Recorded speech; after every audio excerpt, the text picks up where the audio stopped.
Hello everyone, so welcome to Jaydev classes for JRF in Political Science। कैसे हैं आप सब friend? This is Meenakshi Singh और आज मैं आप लोगों को कराने वाली हूँ चेस्टर बर्नार्ड का जोन ऑफ इंडिफरेंस। ये जो आपको इमेज में नज़र आ रहे हैं ये हैं चेस्टर बर्नार्ड।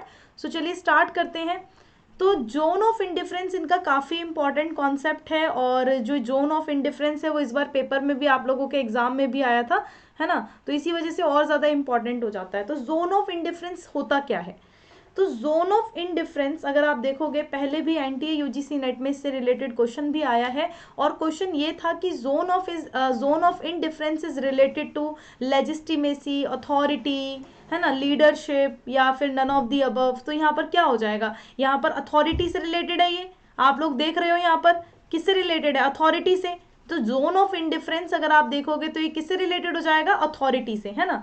तो यहाँ पर ये चीज़ ध्यान रखना, जो ये कॉन्सेप्ट है ये जो बहुत ही इंपॉर्टेंट है, ये जोन ऑफ इंडिफरेंस, इसका मतलब होता है एक्सेप्टेंस ऑफ अथॉरिटी। ठीक है, इन ऑर्गेनाइजेशन, यानी कोई भी ऑर्गेनाइजेशन होता है, मान लो कोई भी संगठन है, ठीक है, उसके अंदर एक्सेप्ट करना, उसके अंदर एक्सेप्ट करना किसको? अथॉरिटी को। As noted depend on the zone of indifference. तो यहाँ पर अगर मान लो ऑर्डर्स जो होते हैं, ठीक है, अगर मान लो ऑर्डर्स हैं, अरेंज होते हैं in order of their acceptability of the person affected, they fall into 3 different categories. तो अगर मान लो जैसे इसको बोलते हैं उदासीनता का क्षेत्र, क्या बोलते हैं? उदासीनता का क्षेत्र पर निर्भर करता है। अब जैसे मान लो कोई भी ऑर्गेनाइजेशन है, जैसे हम लोग किसी भी इंस्टीट्यूशन में काम करते हैं, है ना, तो यदि आदेश प्रभावित व्यक्ति को उनकी स्वीकृति के क्रम में व्यवस्थित किया जाता है। मान लो किसी व्यक्ति ने ऑर्डर दिया, किसी व्यक्ति ने अदर पर्सन को, अदर एक इंडिविजुअल को ऑर्डर दिया, है ना, तो वो ऑर्डर क्या होगा? वो ऑर्डर ये हो सकता है भाई, those which will be clearly be unacceptable and not obeyed, है ना। वो क्या होगा? बेसिकली अनअक्सेप्ट कर दे, नॉट ओबेड। जैसे लाइक हमारे भाई बहन होते हैं, अगर बोल दिया जाए कि हाँ भाई जाइयो एक गिलास पानी लेकर आ, अगर अपने से छोटे वाले को बोल दिया तो वो लाएगा? वो कहेगा, वो याद दिला देगा दिन, है ना, कि भाई तू उस दिन मेरे लिए भी नहीं लाया था, भाई मैं भी नहीं ला रहा तेरे लिए। तो यहाँ पर जो बेसिकली जो यहाँ पर क्या होता है, अगर मान लो आप किसी भी ऑर्गेनाइजेशन में कोई ऑर्डर अगर दिए जाते हैं तो फर्स्ट में क्या हम बोल सकते हैं कि वो क्लियरली अनअक्सेप्टेबल होंगे, उनको माना ही नहीं जाएगा, वो स्पष्ट रूप से अस्वीकार्य होंगे और उन्हें पालन नहीं किया जाएगा। ठीक है, ये हो गया फर्स्ट उसमें।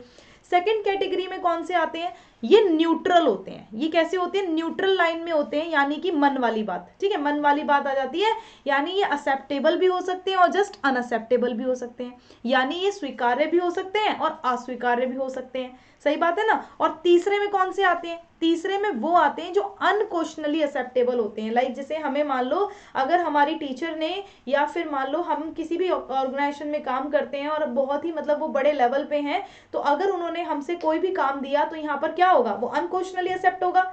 यानी यहाँ पर अगर मान लो मैं बोलती हूँ कि मेरे लिए एक ग्लास पानी लेकर आओ, तो यहाँ पर क्या होगा? जो बहुत ज्यादा पोस्ट में छोटा होगा तो वो क्या करेगा? अरे सर ने, अरे मैम ने बोला है, ठीक है, पानी लाने के लिए, चलो फटाफट से जल्दी ला के देता हूँ, है ना। तो यहाँ पर वो क्या सोचेगा? मेरे बारे सोचेगा यहाँ पर कि हाँ भाई मना कर दूं, है, या फिर न्यूट्रल रहूं। ठीक है, यहाँ पर यहाँ क्या होगा? अनक्वेश्चनली एक्सेप्टेबल होंगे। तो बेटा जोन ऑफ इंडिफरेंस क्या है? उदासीनता के ऐसे क्षेत्र पर निर्भर करता है। ये एक्सेप्टेंस ऑफ अथॉरिटी है ऑर्गेनाइजेशन के अंदर, जो कि हम 3 डिफरेंट कैटेगरीज में इसको रखते हैं। पहली कैटेगरी में वो आ गए जो अनअक्सेप्टेबल होते हैं, वो ऑर्डर्स जिनको मना कर दिया जाता है, जिनका पालन ही नहीं किया जाता। दूसरी लाइन में अगर आप देखोगे, दूसरे उसमें ये कैसे होते हैं? न्यूट्रल होते हैं। ये या तो एक्सेप्ट कर लिए जाएंगे या फिर अनअक्सेप्टेबल होंगे। ठीक है, ये स्वीकार्य भी हो सकते हैं और अस्वीकार्य भी हो सकते हैं। और तीसरे में आते हैं ऐसे ऑर्डर्स जो बेसिकली क्या से होते हैं? ये अनअक्सेप्टेबल होते हैं, ये अनक्वेश्चनली एक्सेप्टेबल होते हैं। ठीक है, इसमें बिना क्वेश्चन किए क्या किया जाता है? इसमें बिना क्वेश्चन किए एक्सेप्ट कर लिया जाता है। ठीक है, ये ध्यान रखिएगा। आई होप इतना क्लियर होगा आप लोगों को। चलो उसके बाद अगर हम देखें तो ऑर्डर्स अगर आप देखोगे विच fall under the last category, तो वो क्या होगा? तो जो लास्ट कैटेगरी में आएंगे वो क्या होंगे? वो जोन ऑफ इंडिफरेंस में आते हैं। ठीक है, वो किस में आएंगे? जोन ऑफ इंडिफरेंस में आएंगे, ध्यान रखना। ठीक है, as a long as the orders fall with the zone, they will be acceptable by the individual, unmindful and nature of authority. तो जो यहाँ पर आप देखोगे जो अंतिम श्रेणी के अंदर आ रहे हैं, अंतिम श्रेणी में कौन से आ रहे हैं? देखो दोबारा से रिवाइज करते हैं। पहली श्रेणी में कौन से थे? जो जो क्या थे? अनअक्सेप्टेबल थे, नॉट ओबेड थे, है ना। देखो मैं यहाँ पर लिखती हूँ, और लिखते हुए चलते हैं, इससे आप लोगों को और अच्छे से क्लियर होगा। फर्स्ट कैटेगरी में कौन से आ रहे थे? फर्स्ट कैटेगरी में आ रहे थे जो अनएक्सेप्टेबल थे, है ना, जिसको हम मान ही नहीं रहे थे, अनएक्सेप्टेबल थे और नॉट ओबेड थे, उसको माना ही नहीं जाएगा, ठीक है। दूसरे में कौन से आए? जो न्यूट्रल थे। न्यूट्रल यानी वहां पर वो एक्सेप्ट भी हो सकते हैं या फिर वो उसको रिजेक्ट भी किया जा सकता है ना, वो माना भी जा सकता है, नहीं भी माना जा सकता है, जैसे मन पर हम बात छोड़ देते हैं। तीसरा अगर आप देखोगे, तीसरे में था जो अनक्वेश्चनली एक्सेप्टेबल होते हैं। जो अनक्वेश्चनली कैसे होते हैं? एक्सेप्टेबल होते हैं, तो वो क्या हो गए? वो बेसिकली आपके किस में आएंगे? वो आएंगे आपके जोन ऑफ इंडिफरेंस में। आई होप ये बात आपको क्लियर हो गई होगी। तो as long as the order fall within a zone, they will be accepted by the individual unmindful of the nature of authority. तो इस क्षेत्र के जो भी भीतर आते हैं तब तक वे प्राधिकरण की प्रकृतिया से अनभिज्ञ व्यक्तियों द्वारा स्वीकार किए ही जाएंगे। आई होप ये आप लोगों को क्लियर हुआ होगा। चलो उसके बाद देखो, अब हम बात करते हैं ऑफिसर्स की। जो ऑर्गेनाइजेशन के अंदर ऑफिसर्स होते हैं should be conscious of zone on issue only those order which fall under the zone, है ना, यानी कि संगठन के अधिकारियों को क्षेत्र के प्रति सचेत रहना चाहिए। उन्हें केवल उन्हीं आदेशों को जारी करना चाहिए जो क्षेत्र के अंतर्गत आते हैं। सही बात है ना। यानी कि अगर मान लो आपने जिस भी इंसान को रखा है इस काम के लिए, तो आप उसी के लिए उन ऑर्डर्स को दोगे। ऐसा तो नहीं ना आप किसी और को दोगे कि हाँ भाई आज तुम्हें आप सफाई करनी है यहाँ पर, वो बोले भाई मैं यहाँ पर सफाई क्यों करूंगा, मेरा तो सिस्टम पे काम है। तो यहाँ पर जो ऑफिसर्स होते हैं ऑर्गेनाइजेशन के should be conscious of the zone, है ना, उन्हें पता होना चाहिए, उन्हें सचेत रहना चाहिए कि कौन व्यक्ति कहाँ पर काम करता है। आदेशों को जारी करने से पहले उन्हें सचेत रहना चाहिए कि आप किसको आदेश दे रहे हो और वो किस क्षेत्र का है। अन्यथा करने के लिए खुद को इस आरोप के लिए खोलना होगा कि वे नहीं जानते कि प्राधिकरण का उपयोग कैसे करें या इसका दुरुपयोग कर रहे हैं। अदरवाइज क्या होगा? Open to themselves change, they do not know how the use authority और अब्यूजिंग इट। सही बात है ना। तो ये ध्यान रखना बच्चों। आई होप इतना आप लोगों को क्लियर होगा।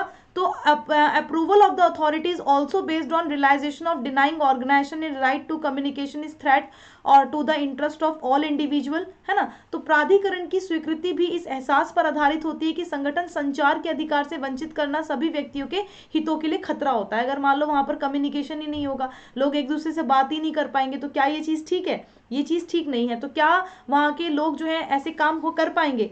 क्या वहां पर ऑब्जेक्टिव पूरा हो जाएगा? क्या वहां पर वो एम अचीव कर लेंगे? नहीं कर पाएंगे ना, क्योंकि यहाँ पर अप्रूवल ऑफ अथॉरिटी जो बेस्ड होती है वो रियलाइजेशन होती है। अगर मान लो डिनाई किया हुआ है ऑर्गेनाइजेशन में राइट टू कम्युनिकेशन, तो ये थ्रेट होगा इंटरेस्ट ऑफ ऑल इंडिविजुअल, सभी व्यक्तियों के हितों के लिए क्या होगा? खतरा होगा, जो संगठन के साथ उनके संबंधों में लाभ प्राप्त करते हैं। तो आई होप इतना क्लियर होगा आप लोगों को। चलो अब हम चलते हैं, ये देखो क्वेश्चन, ये क्वेश्चन आप लोगों को इसका आंसर जो है, मैं चाहती हूँ जो भी बच्चे इस वीडियो को देखें तो प्लीज इसका आंसर जरूर करें। Concept of zone of indifference associated है किससे?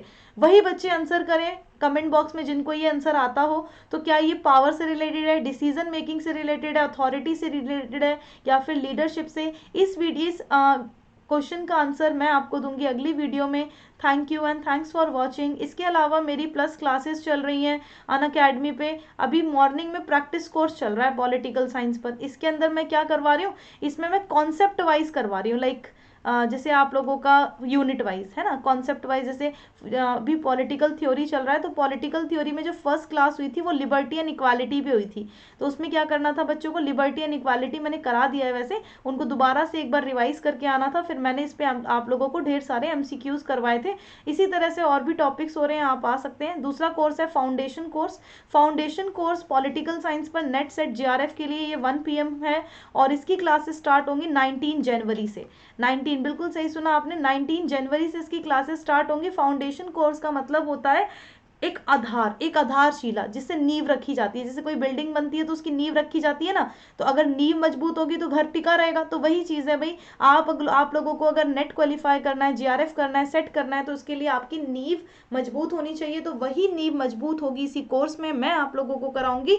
तो जो भी स्टूडेंट आना चाहते हैं आ सकते हैं। इसके अलावा आप लोगों का देख सकते हैं आप लोग यहाँ पर स्पेशल क्लासेस मेरी अनअकैडमी पे हो रही हैं 9 PM जो क्लासेस हो रही हैं इसमें मैं आप लोगों को कॉन्सेप्ट्स या PYQs करा रही हूँ फ्राइडे सैटरडे संडे। आज शाम को मैं करवाऊंगी आपको रजनी कोठारी मैं आप लोगों को कराऊंगी 9 PM। और क्विक डिस्कशन पॉलिटिकल साइंस पर रहेगा 4 बजे। ये डेली क्लास होती है और ये 9 PM वाली फ्राइडे सैटरडे संडे होती है। ठीक है, टेलीग्राम चैनल हमारा जयदेव क्लासेस फॉर JRF है, लिंक डिस्क्रिप्शन बॉक्स में है, जल्दी से जाओ और फटाफट से ज्वाइन कर लो। इसके अलावा don't forget to subscribe our channel. This is Meenakshi Singh. और अगर आप अनअकैडमी सब्सक्रिप्शन लेना चाहते हैं, मेरा कोर्स परचेज करना चाहते हैं, तो अनअकैडमी पे आए। अनअकैडमी जो ऐप है आप उसको क्या कर सकते हैं, उसको इंस्टॉल करें अपने फ़ोन में। इंस्टॉल करने के बाद वहाँ सर्च बार में मीनाक्षी सिंह लिखें और मुझे फॉलो करें। और डेली मेरी क्लासेस आप लोगों को यहाँ पर होती हैं, मेरी डेली क्लासेस फ्री क्लासेस होती हैं, आप बिल्कुल आ सकते हैं। और जो प्लस सब्सक्रिप्शन या आइकॉनिक सब्सक्रिप्शन है वो ले सकते हैं। और यूज़ करिएगा मीनाक्षी लाइव, जितना आप लोगों को प्राइस दिख रहा है इतने में आपको नहीं पड़ेगा, आपको 10% ऑफ मिल जाएगा।